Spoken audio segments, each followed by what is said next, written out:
آپ یہ غور کریں کہ آج جن کی بائنگ دیکھی گئی وہ جو سیکٹرز تھے they were other than the financial sectors, اور جن کی سیلنگ دیکھی جا رہی ہے وہ ہے کمرشل بینکس. پوری دنیا میں ڈالر پٹائی کھا رہا تھا اور پاک روپے کے اندر وہ اپریشیٹ ہو جاتا ہے. کل ایک ٹیررسٹ اٹیک ہوا ہے جدہ کی پورٹ پہ, جہاں پر جو سنگاپور کا جو آئل ٹینکر ہے, یعنی کہ آئل کا پورا شپ تھا, وہ تباہ ہوا ہے. اور the new normal for gold price is $1,800. OGRA جو ہے it's kind of a white elephant, یعنی کہ اس نے کوئی رول پلے نہیں کیا, انہوں نے نہیں بیچا. اب پی ایف او کا جو نقصان ہے ان سے لے کے پورا کیا جائے. اپنا فائدہ ہوتا تو حکومت کا فائدہ ہوتا نا, کیونکہ they were all سرکاری نمائندے.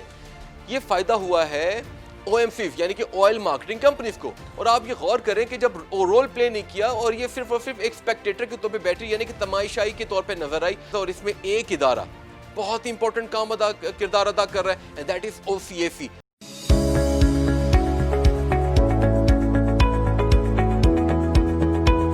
السلام علیکم viewers, this is your host Sahir Khan and you are watching business news daily. آج ہم ڈسکس کریں گے stock market, forex and commodities کو, جبکہ اپنے چوتھے سیگمنٹ سواٹ میں ہم ڈسکس کرنے والے ہیں آئل شارٹیج کرائسس کمیشن کی ایک رپورٹ کو.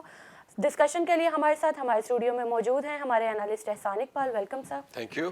پروگرام کا باقاعدہ آغاز کرتے ہیں اپنے پہلے سیگمنٹ اسٹاک مارکیٹ سے.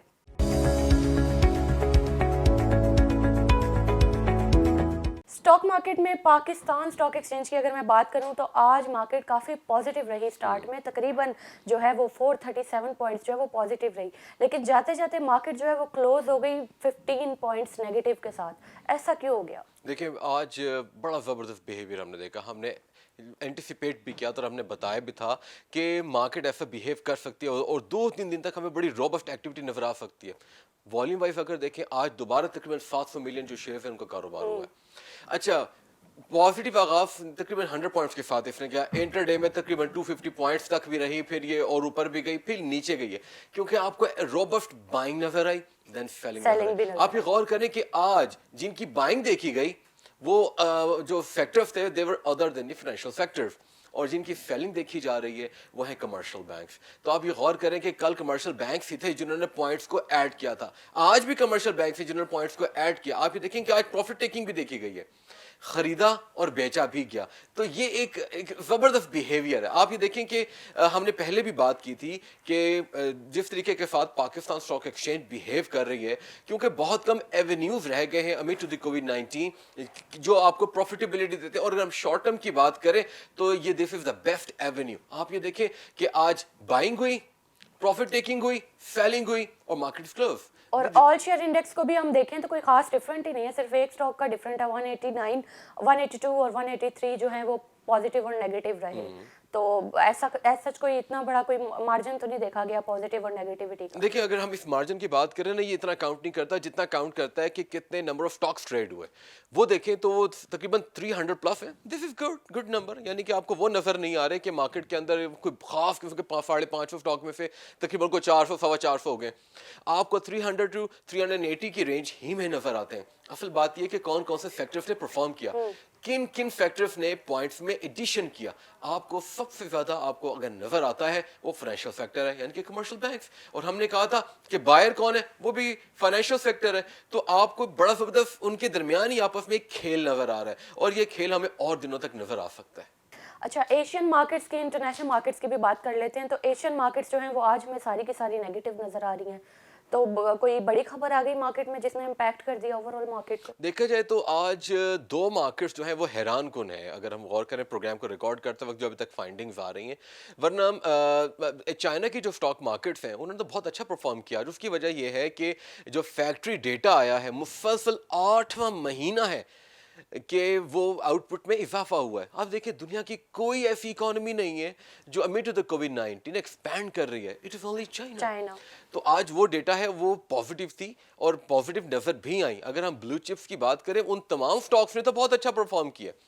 اچھا, بات کر لیتے ہیں کہ نکائی نیگیٹو کیوں رہی ہے. نکائی نے بھی اچھا پرفارم کیا, پازیٹیو نظر بھی آئی, لیکن کنسرنز ہیں کیونکہ آپ کو ویکسینز کی جو ہے وہ ایکسیپٹیبلٹی نظر ضرور آ رہی ہے, لیکن ابھی بھی کنسرنز موجود ہیں کہ اکانومی کیا ریوائیو کر پائے گی, کیا پیس ہوگی.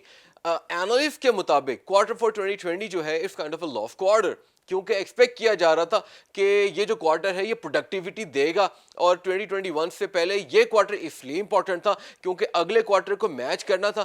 لیکن آپ یہ غور کریں, اگر ابھی بھی ایکٹیویٹیز جو ہیں وہ یعنی کہ ری گین نہیں کری اپنے مومنٹم کو, ری بوٹ نہیں ہو رہی, اس کا مطلب ہے کہ 2021 جو ہے اس کا بھی آغاز اتنا اچھا نہیں ہو سکتا. آپ یہ غور کریں کہ جنوری فیبرری کے اندر دوبارہ سے جو چائنیز نیو ایئر ہالیڈیز ہیں وہ بھی آنے والی ہیں, اور اس کے بعد دنیا کے اندر تھوڑا سا سلو ڈاؤن نظر آتا ہے. لیکن ابھی بھی چائنا کے اور ایمرجنگ مارکیٹس کے علاوہ دنیا میں کوئی بھی اکانومی پرفارم کرتا ہوا نظر نہیں آ رہی ہے. لیکن میرا اپنا پرسنل ویو ہے کہ ہمیں اور دیکھنا پڑے گا. میرا خیال ہے کہ کیونکہ تھوڑا سا لیک لفٹر بھی نظر آتے ہیں, 2-3 سچویشنز ایسی ہوئی ہیں جو امپیکٹ کر سکتی ہیں. مثال کے طور پہ ایک تو فیکٹری ڈیٹا پازیٹیو آیا, لیکن یو ایس کا جو ڈیٹا ہے خاص طور پہ اگر ان امپلائمنٹ کی بات کی جائے تو وہ نیگیٹو آیا ہے. تو دونوں طرف جو ہے وہ پازیٹیو اینڈ نیگیٹو ہے, اور دونوں ہی بڑی بڑی اکانومیز ہیں اور وہ امپیکٹ کرتی ہیں دنیا کی اکانومیز کو. تو آج اسٹاک مارکیٹ جو ہے وہ تھوڑی سی ہمیں لیک لفٹر تو نظر آئی ہیں, لیکن میرا اپنا پرسنل ویو ہے یہ آج ہی نظر آئیں گی اور کل بہتر پرفارم کر سکتی ہیں. اچھا, مڈل ایسٹ کی اگر ہم بات کریں تو آئل پرائسز جو ہیں وہ کافی زیادہ بوسٹ ہوتے ہوئے دکھائی دے رہی ہیں. WTI اور برینٹ کا لیول بھی ذرا قریب ہوتا ہوا آج نظر آیا ہے, لیکن پھر بھی ہمیں مڈل ایسٹ جو ہے وہ مکسڈ نظر آئی ہے. تو ایسا کوئی اور فیکٹرز بھی ہیں مارکیٹ میں آئل کے علاوہ؟ بالکل ہے, کئی ایونیوز ہیں اور ہم ڈسکس بھی کرتے ہیں. سب سے پہلا ایونیو تو ٹورزم ہے نا. آپ یہ دیکھیں مڈل ایسٹ کی جو اکانومیز ہیں ان کے پاس ڈائیورسیفیکیشن نہیں ہے نا, یعنی کہ آئل انڈسٹری ہے, آئل اینڈ گیس انڈسٹری, اس کے علاوہ آپ کے پاس پیٹروکیمیکل انڈسٹری ہے, اور اس کے بعد آپ کے فائنینشیل سیکٹر ہے, پھر آپ کنسٹرکشن بھی کہہ سکتے ہیں. اگر مڈل ایسٹ کی بات کی جائے تو یو اے ای اور سعودی عربیہ ایسے ممالک ہیں جہاں پہ کنسٹرکشن کا جو فیکٹر ہے وہ تھوڑا سا اسٹرانگ ہے. باقی آپ کو کسی بھی ملک میں ادر دین قطر آپ کو کوئی بھی کنسٹرکشن ایکٹیویٹی نظر نہیں آ رہی ہے جو کہ اکانومی کے اندر جو پازیٹیولی انفلوئنس کر سکے. پھر رہ جاتا ہے اس کے بعد ٹورزم ایک بہت ہی امپورٹنٹ ہے کیونکہ یہ اکانومی کو رول کرتا رہتا ہے, اور آپ کو جو کیش ہے نا وہ فلو میں نظر آتا ہے, لیکن آپ کو وہ نظر نہیں آ رہا. یو اے ای کی بات کریں تو ابھی تک کوئی ایسا بڑا نمبر ہم نے سنا نہیں ہے, نہ ہی ان کی طرف سے کوئی اسٹیٹ آیا ہے کہ کووڈ-19 کے امپیکٹس کے بعد, یعنی کہ اب تو 8 سے 9 مہینے گزر گئے نا, اور ان کی ویکسین جو ہے جو کہ وہ کامیاب ہوتی ہوئی نظر آ رہی ہے ٹرائلز کے بعد, آپ کو نمبر کوئی نظر نہیں آ رہا کہ ٹورزم میں کتنا اضافہ ہوا, کتنے ٹورسٹ آئے وغیرہ وغیرہ. تو یہ شو کرتا ہے کہ ابھی بھی جو کانفیڈنس ہے وہ زیادہ بہتر نہیں ہے, اور ابھی بھی جو ٹریولرز ہیں دے آر کنسرنڈ, اور وہ ٹریولنگ نہیں کر رہے ان ممالک میں بھی. اور اگر ہم سعودی عربیہ کی بات کریں تو وہاں پر وہ جو عمرہ اور حج کے جو زائرین ہیں وہ بھی فلائٹس, ابھی کمرشل فلائٹس کی میں بات کروں, وہ آن نہیں ہے, اور وہ بہت ہی بڑا فیکٹر ہے جو کہ ان کی اکانومیز کو انفلوئنس کرتا ہے. یورپین مارکیٹس کی اگر ہم بات کریں تو یورپین مارکیٹس ہمیں ساری پازیٹیو نظر آئی ہیں. بریگزٹ کا ایشو جو ہے وہ اپنے تقریباً ختم ہونے کے لیول پر ہی ہے, 38 لاسٹ ڈیٹ ہے اس کی. اوپر سے اگر بات کی جائے ویکسین کی کچھ پازیٹیوٹی ہمیں نظر آ رہی ہوگی, اس کی وجہ سے مارکیٹ شاید ہمیں پازیٹیو نظر آ رہی ہے. اس کے علاوہ اور کون سے فیکٹرز ہیں؟ دیکھیں ایک ایسا فیکٹر ہے جو کہ انڈرمائن ہوتا ہوا نظر آ رہا ہے, اور وہ کیا ہے کہ 3 بڑے ممالک نے, 3 بڑی اکانومیز نے, نیدرلینڈ, فرانس اور اٹلی, ان تینوں نے لاک ڈاؤن جو ہے وہ بڑھا دیے. ابھی ہم نے ڈسکس کیا تھا کہ ڈسمبر 9 کو ڈنمارک جو ہے اس نے بھی لاک ڈاؤن کیا ہے. آپ کو یورپ کے اندر دوبارہ لاک ڈاؤنز ہوتے ہوئے نظر آ رہے ہیں, یہ تو نیگیٹو نیوز ہے, لیکن کیونکہ ایبسلیوٹلی وجہ ہے نا اس کی وجہ یہ ہے کہ بریگزٹ کا ایک بہت بڑا پوائنٹ ہے جس نے سرٹنٹی دی ہے. آپ کو نظر آ رہا ہے کہ مارکیٹ کے اندر جو ہے نا آپ کو ایک کانفیڈنس نظر آ رہا ہے کہ ٹھیک ہے بریگزٹ کا ایشو تو چل رہا ہے, وہ ہم 5 سال سے ٹریک بھی کرتے آ رہے ہیں, مطلب ہے کہ آپ کو اس کو ڈسکس کرتے ہیں تو اب تو مزہ بھی نہیں آتا اس کو ڈسکس کرتے ہوئے, ایسا لگتا ہے ایک ہی بات رہ گئی ہے. لیکن بات یہ ہے کہ بات بہت امپورٹنٹ ہے, 1 ٹریلین یورو جو ہے اس کے قریب کی بات ہے, یہ تو بہت بڑا نمبر ہے نا. لیکن اصل بات یہ ہے اس کے بعد وہ یہ ہے کہ لاک ڈاؤن جو ہے اس کو نیگیٹو انفلوئنس کرنا چاہیے تھا, لیکن انڈرمائن ہوا. اس کا مطلب یہ ہے کہ جو مارکیٹ پلیئرز ہیں دے آر کانفیڈنٹ, اور اب وہ they are looking to reboot the economy, اور ایسا ہونا بھی چاہیے. لیکن یہ دیکھنا پڑے گا کہ آج تو پازیٹیو ہے, لیکن اگر ہم غور کریں نا تو میجر مارکیٹ جو ہے دنیا کی other then the European ones آپ کو نیگیٹو نظر آئیں آج, اور ہو سکتا ہے کہ یورپ کی مارکیٹس کلوز کرتے ہوئے تھوڑا سا ملے جلے رجحان کے ساتھ ہو سکتی ہیں. تو یو ایس کی مارکیٹس جو ہیں اس پہ بھی کووڈ-19 امپیکٹ کرتا ہوا ہمیں نظر آ رہا ہے. دیکھیں یہ اینٹیسپیٹڈ بھی تھا, لیکن ہم پھر بھی کہہ رہے تھے کہ مارکیٹس کل پازیٹیو رہیں, اور رہنی بھی چاہیے تھیں, کیونکہ کل ایک اتنی بڑی نیوز تھی جس نے پوری دنیا کی جو اسٹاک مارکیٹس نے اس کو انفلوئنس کیا. مثال کے طور پہ یو ایس کے لیے سب سے بڑی خبر کیا تھی, وہ یہ تھی کہ پہلی شپمنٹ جو تھی ویکسین کی وہ گئی. تو اس کا امپیکٹ نظر آنا چاہیے تھا, اس کا امپیکٹ نظر آیا. ڈاؤ جونز اپنے ریکارڈ ہائی پہ گیا, دو اس نے نیگیٹولی کلوز کیا. اگر ہم بات کریں نیسڈیک کی, وہ بھی پازیٹیو نظر آئی. اگر ہم بات کریں ایس این پی کی, وہ آپ کو اس لیے نظر آئی کیونکہ وہ انڈسٹریل ہے اور آپ کو لیبر جو ان امپلائمنٹ کا جو نمبر ہے وہ نیگیٹو نظر آیا. آپ کو جو انڈسٹریل آؤٹ پٹ کا نمبر ہے وہ بھی اویٹڈ ہے, وہ اس ہفتے آئے گا. تو آپ یہ دیکھیے گا وہ اس میں پازیٹیو امپیکٹ آ سکتا ہے. لیکن میرا اپنا پرسنل ویو ہے کہ آج بھی تھوڑی سی ملی جلی رہ سکتی ہے. اور اسٹاک مارکیٹ جو ہے دیکھیں یہ بہت امپورٹنٹ ایونیو, کیونکہ بانڈ پوری دنیا میں کہیں بھی ییلڈ دے نہیں رہے معاف ہے پاکستان کے. تو آپ کو یہ اسٹاک مارکیٹ بہتر پرفارم کرتی ہوئی نظر آئیں گی انشاءاللہ. اسی کے ساتھ ویورز بڑھتے ہیں اپنے دوسرے سیگمنٹ فوریکس کی طرف.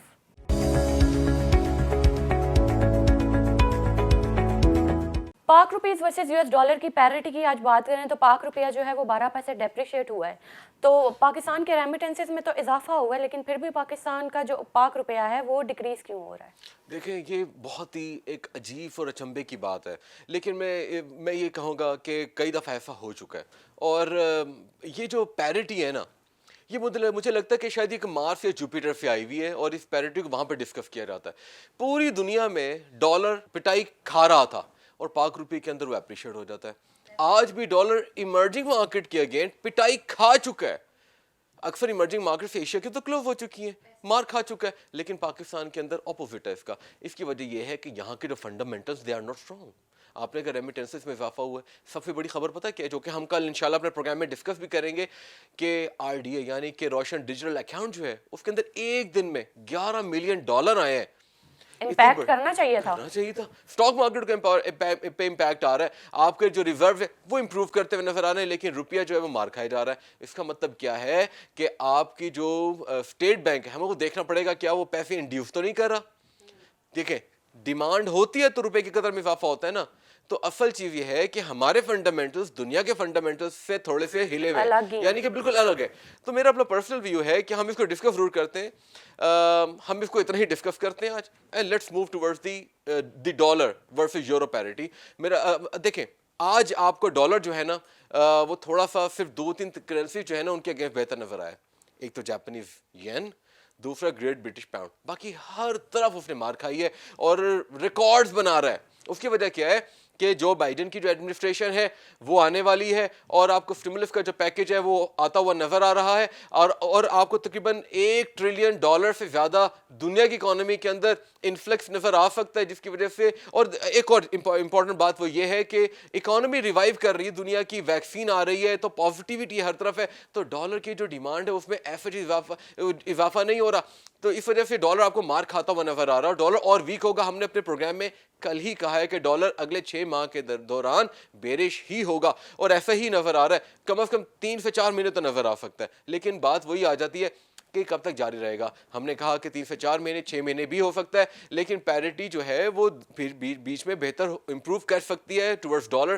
اور لیٹس سی کب تک یہ چلتی ہے. لیکن آج ڈالر نے گریٹ برٹش پاؤنڈ کے اگینسٹ بھی اس نے مار کھائی ہے, اور جاپانیز ین کے اور اس کے اگینسٹ بھی مار کھائی ہے. لیکن ہمیں یہ دیکھنا ہے کہ ایمرجنگ مارکیٹ خاص طور پہ سی این وائی یعنی کہ چائنیز یوان جو ہے اس کے اگینسٹ بھی اس نے مار کھائی ہے. یہ تو ہم بتا ہی چکے ہیں اپنے پروگرام میں کہ یو ایس ڈالر جو ہے وہ بری طرح سے مار کھانے والا ہے انٹرنیشنل مارکیٹ میں. لیکن یورو کے اگینسٹ آج جو اینالسٹ کہہ رہے ہیں کہ یورو بلش ہے یو ایس ڈالر کے اگینسٹ. ہونا بھی ایسا ہی چاہیے, جب ڈالر مار کھائے گا تو یورو تو بڑھے گا ہی, اس کا ٹرینڈ اپورڈ ہی رہے گا. لیکن اس کے لیولز کیا ہوں گے؟ لیولز کوئی بھی پریڈکٹ نہیں کر سکتا. اگر ہم غور کریں نا, نومبر میں دنیا کی تاریخ میں اتنے زیادہ فارن کرنسی جو ہے نا وہ ایکسچینج نہیں ہوئی. It was more than $1.7 trillion.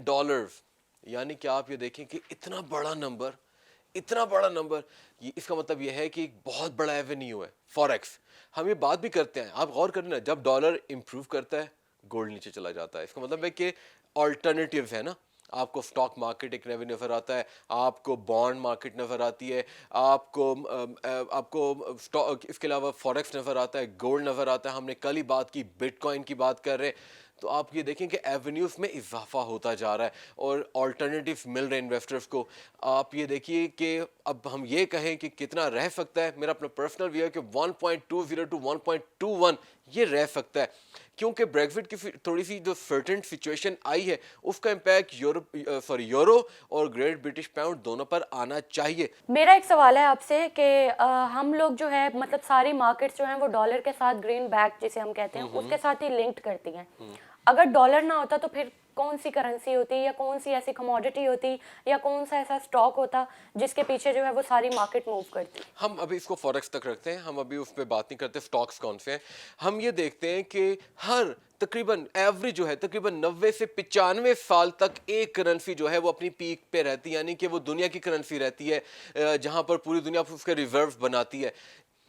Dollar, you S dollar کی میں بات کر رہا ہوں, دنیا کی واحد کرنسی ہے تاریخ میں جو کہ ہم جب سے ریکارڈ کر رہے ہیں, جس نے 100 سال سے زیادہ اس کا رول چل رہا ہے, یعنی کہ 100 سال سے زیادہ ہو گیا ہے کہ یو ایس ڈالر کے اندر جو ہے نا دنیا اپنے ریزروز کو مینٹین کر رہی ہے, اور یہ دنیا کی ہائیلی ایکسیپٹیبل کرنسی اور نمبر 1 کرنسی ہے.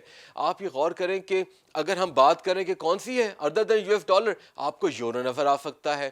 میرا اپنا پرسنل ویو ہے کہ یورو کی بجائے اگر میں نمبر 2 کہوں, it is going to be Chinese yuan, اور یہ بہت زیادہ فیکٹر جو ہے میں سمجھتا ہوں کہ یہ بہت بڑی کرنسی ہے جو کہ امپیکٹ کرے گی. لیکن ایمرجنگ کرنسیز کون کون سی ہیں؟ وہ بٹ کوائن ہے, یعنی کہ کرپٹو کرنسی کی بات کر رہا ہوں, ڈیجیٹل کرنسی کی بات کر رہا ہوں, کیونکہ چائنا ایف ہمیں نظر نہیں آ رہا کہ وہ ڈومینیٹ کرے پوری دنیا کو, تو اس لیے چائنیز یوان آپ کو زیادہ نظر نہیں آ رہا, اس کے ریزروز کو بلڈ کرتا ہوا کوئی نظر نہیں آ رہا. تو آپ یہ دیکھیں پاکستان نے بھی صرف 20 ارب یوان, جو کہ کچھ بھی اماؤنٹ نہیں ہے نا, اس کو جو ہے اس کے ریزروز کو مینٹین کر رہے ہیں, ان کے درمیان آپس میں یہ لوگ ٹریڈ کر رہے ہیں. تو دنیا میں اور کوئی ملک آسیان کے کچھ ممالک ہیں وہ آپس میں کرتے ہیں, لیکن مجھے ان کا نمبر تو معلوم نہیں ہے کتنا ہے, لیکن یہ بہت بڑا نمبر نہیں ہے جو کہ پوری دنیا کو انفلوئنس کرے. تو میرا اپنا پرسنل ویو ہے کہ چائنیز یوان ہونا چاہیے, لیکن کیونکہ ڈیجیٹل کرنسیز جو ہیں وہ بھی یعنی کہ ایبسلیوٹلی ایک اور ایونیو ہے, تو میرا خیال ہے کہ شاید بٹ کوائن یا کرپٹو کرنسی یا ڈیجیٹل کرنسی اگر ہم بات کریں, وہ شاید یو ایس ڈالر کے بعد جو ہے وہ دنیا میں اپنا راج کر سکتی ہیں. اسی کے ساتھ ویورز بڑھتے ہیں اپنے تیسرے سیگمنٹ کموڈیٹیز کی طرف. کموڈیٹیز میں WTI کی بات کریں تو کل WTI ہمیں 46 کے لیول پر نظر آیا, آج کافی امپروو ہوا ہے, 47 پر چلا گیا, $1 کا تقریباً چینج ہے. اور اگر برنٹ کی بات کریں تو وہ 50 کے لیولز پر اپنی گراؤنڈ جو ہے وہ ہولڈ کیے ہوئے ہیں, مطلب لیولز جو ہیں وہ قریب آتے جا رہے ہیں اس کے. تو اس کا کیا امپیکٹ ہونے جا رہا ہے؟ دیکھیں ایک خبر ہے جس نے کل پوری دنیا کو ہلا دینا چاہیے تھا, لیکن میں کہوں گا کہ بہت ہی زبردست ہوا کہ جس طریقے کے ساتھ اس خبر کو مینیور کیا گیا اور اس کو بہت ہی مینٹین کیا گیا, وہ یہ ہے کہ کل ایک ٹیررسٹ اٹیک ہوا ہے جدہ کی پورٹ پہ, جہاں پر جو سنگاپور کا جو آئل ٹینکر ہے, یعنی کہ آئل کا پورا شپ تھا, وہ تباہ ہوا ہے, اور پورے کا پورا جو کرو ہے, کرو سٹاف جو ہے وہ مر گئے بیچارے. یہ بہت بڑی خبر ہے, اور اس کا امپیکٹ WTI پہ نظر آیا, اس لیے وہ آپ کو $1 کے اضافے کے ساتھ نظر آ رہا ہے. دو یہ یو ایس کا تو شپ نہیں تھا, یہ سنگاپور کا تھا, لیکن اصل چیز یہ ہے کہ اس کا امپیکٹ نظر آ رہا ہے, اور ابھی تک کسی گروپ نے کوئی ذمہ داری تو قبول نہیں کی. ایک پوائنٹ ہے جو کہ اینالسٹ کہہ رہے ہیں کہ اس کو ہم انڈرمائن نہیں کر سکتے کہ سپلیج ہو سکتی ہے, یعنی کہ لیکیج ہو سکتی ہے, لیکن دیکھا یہ گیا ہے جو ویڈیو ہم نے دیکھی ہے اس کے مطابق کہ کوئی آبجیکٹ ہٹ کر رہا ہے. It could be a terrorist attack, it could be spillage, it could be something else as well. ہو سکتا ہے کہ کچھ اور نیچرل ایونٹ ہوا جو کہ ہمیں معلوم نہیں ہو رہا, وہ تو 1-2 ہفتے کے بعد پتہ لگ ہی جائے گا. لیکن یہ بہت بڑا ہم فیکٹر دیکھ رہے ہیں. ہم یہ دیکھتے ہیں کہ دنیا کے اندر جب بھی کوئی کموڈٹی جو ہوتی ہے جو کہ بہت امپورٹنٹ ہوتی ہے, اس کی پرائسز کو انکریز کرنے کے لیے کچھ ایسے اٹیکس ہم نے دیکھے ہیں, اس پر موویز بنی ہیں اور یہ ہسٹری کا حصہ ہیں. فار ایگزامپل آئل پرائس کی انکریمنٹ صرف مڈل ایسٹرن اکانومیز کے لیے امپورٹنٹ نہیں ہے, رشیا کے لیے بھی امپورٹنٹ ہے, یو ایس کے لیے بھی امپورٹنٹ ہے, لیکن کس کے لیے امپورٹنٹ نہیں ہے؟ ہم تو جو تھرڈ ورلڈ کنٹریز ہیں, ایمرجنگ مارکیٹس ہیں, اور خاص طور پہ چائنا کی اگر بات کریں جو کہ دنیا کا سب سے بڑا امپورٹر ہے, وہ تو چاہے گا کہ تیل کی قیمتیں نہ بڑھیں. تو آپ یہ دیکھیں کہ یہ جو ہم نے ممالک کی بات کی جو کہ دے آر ہائیلی انٹرسٹڈ کہ تیل کی قیمت بڑھ جائے, تو دیکھنا یہ ہوگا کہ کیا اس کے بارے میں بیانات دیتے ہیں.